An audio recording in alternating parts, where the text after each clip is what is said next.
পাকিস্তানের যুদ্ধকে কেন্দ্র করে দেখলাম কিছু মিডিয়া বা অনলাইন পোর্টালের রিপোর্টাররা রাস্তা দিয়ে হাঁটতেছে আর সাধারণ মানুষকে প্রশ্ন করতেছে, ভারত পাকিস্তানের যুদ্ধ শুরু হয়ে গেল, তা আপনি কোন দেশকে সমর্থন করেন? যদি আমি ভিডিওর প্রথমে বলে রাখি, আমি কখনো যুদ্ধ বিধ্বস্তে বিশ্বাসী না, অস্ত্র গোলাবারুদে বিশ্বাসী না, কারণ কখনো যুদ্ধ বা অস্ত্র এগুলো শান্তি বয়ে আনে না, এগুলো কেবলই মানুষকে ধ্বংস করে। কিন্তু ভারত পাকিস্তান যখন যুদ্ধ হবে, দেখলাম কিছু জনসাধারণ মানুষ বলতেছেন পাকিস্তান মুসলিম দেশ, সেই সাথে আমরা পাকিস্তানকে সাপোর্ট করি, বা ইসলামিক দেশ হিসেবে মুসলমান ভাই বোন হিসেবে আমরা পাকিস্তানকে সমর্থন করি, এ ধরনের কথা বলতেছেন। হ্যাঁ, মুসলমান হিসেবে ভারতকে আপনি সমর্থন করতেই পারেন, কিন্তু সেই মুসলিম বা মুসলমান তারা কোন ধরনের মুসলমান সেই বিষয়টি আপনাকে একটু অবগত হওয়া উচিত বা সেই বিষয়টা জানা উচিত। ফিলিস্তিনে এক রাতে প্রায় 10,000 নিরস্ত্র মুসলিমকে হত্যা করেছে এই পাকিস্তান। বেলুচিস্তানে 10 লক্ষ মানুষকে হত্যা করেছে এই পাকিস্তান। বাংলাদেশে 30 লক্ষ নিরস্ত্র বাঙালিকে হত্যা করেছে এই পাকিস্তান। 2 লক্ষ মা বোনের সশ্রম ছিনিয়ে নিয়েছে এই পাকিস্তান। কিছুদিন আগে ভারত অধ্যুষিত কাশ্মীরে যে জঙ্গি হামলাটি হয়েছে, সেই জঙ্গি হামলার মধ্য দিয়ে কিন্তু আপনারা দেখেছেন কিনা জানি না, এই জঙ্গিরা কিন্তু সেখানে বলেছিল তুমি হিন্দু না মুসলমান, বৌদ্ধ না খ্রিস্টান, ওজা না ধোপা, এই ধরনের প্রশ্ন করে করে কিন্তু তারা 26 জনকে হত্যা করেছিল। কোথায়? তখন তো আপনারা প্রতিবাদ জানান নাই। হ্যাঁ, পাকিস্তান মুসলিম দেশ হিসেবে আপনি সমর্থন করতে পারেন, কিন্তু তার আগে তারা যেভাবে মুসলিমদেরকে, নিরস্ত্র মুসলমান অসহায়দেরকে হত্যা করে, সে বিষয়টা আপনাকে জানা উচিত। এবং জঙ্গিবাদের আস্তানাই কিন্তু পাকিস্তান, এটি কে না জানে বিশ্বের? বলেন, সত্যকে স্বীকার করুন, সত্যকে মেনে নিন, দেখবেন শান্তি অনিবার্য। আপনি কিংবা আমি বা আমরা কেউই কিন্তু হযরত মুহাম্মদ মুস্তাফা সাল্লাল্লাহু আলাইহি সাল্লাম আমাদের বিশ্ব নবীর চাইতে বড় মুসলমান হয়ে যায় নাই।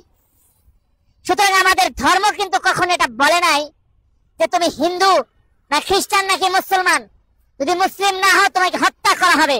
এই হত্যার রাজনীতি কিন্তু আমাদের ধর্ম শিখিয়ে দেয় নাই।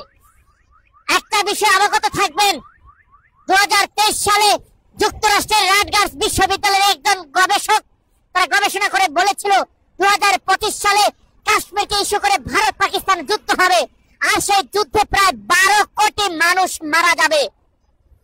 সুতরাং আমি বিশ্ব নেতাদের কাছে একটি অনুরোধ থাকবে, আপনাদের মাধ্যমে এই যুদ্ধ বন্ধ করুন।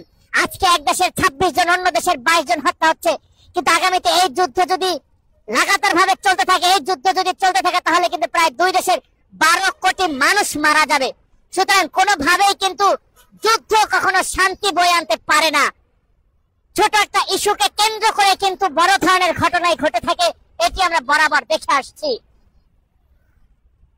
তাই আমি বলবো, মুসলমান হিসাবে আমি পাকিস্তানের অসহায় মুসলিম ভাইদের জন্য শুধু কাঁদলেই হবে না। পাকিস্তানে কিন্তু 21 কোটি মুসলমান আর ভারতে 41 কোটি মুসলিম। সুতরাং আপনাকে শুধু পাকিস্তানের মুসলমান ভাইদের কথা চিন্তা করলেই হবে না, ভারতে থাকা মুসলিম ভাইদের কথা চিন্তা করতে হবে। ভারতে আমাদের 41 কোটি মুসলমানের বসবাস, পাকিস্তানে প্রায় 21 কোটি মুসলমানের বসবাস। সুতরাং এই যুদ্ধ যদি চলতে থাকে, তাহলে 2 দেশে প্রায় 12 কোটি মানুষ মারা যাবে। আর পাকিস্তান অনেক পূর্ব থেকেই তারা জঙ্গিবাদের কারখানায় পরিণত হয়েছে। পাকিস্তান সরকার কখনো তার দেশের জঙ্গিদের বিরুদ্ধে জিরো টলারেন্স কিংবা তাদের বিরুদ্ধে কঠোর অবস্থান নেয় না, সেটি আমাদের বিদ্যমান আমরা দেখতে থাকি। দেখেছেন সেই দেশের দেশপ্রেমিক ইমরান খানকে কিভাবে ক্ষমতাচ্যুত করে হাজতে ঢুকিয়ে রেখে আরেকটি লোক এসে কোনভাবে ক্ষমতা দখল করে একটি যুদ্ধ বিধ্বস্তে পরিণত করছে তার দেশ। জানি না আমার দেশ কোথায় যাবে। বিগত 53 বছরের মধ্যে আমার দেশের কোন সরকার প্রধান কিন্তু যুদ্ধের জন্য প্রস্তুতি থাকতে বলে নাই, যুদ্ধের জন্য আহ্বান জানান নাই, কিন্তু খুব অল্প সময়ের মধ্যেই মানে মেঘের চাইতে জলের মতো ক্ষমতা পেয়ে যাওয়া উপদেষ্টা ডক্টর মোহাম্মদ ইউনূস সাহেব কিন্তু যুদ্ধের প্রস্তুতির কথা বলে দিয়েছেন ইতিমধ্যে।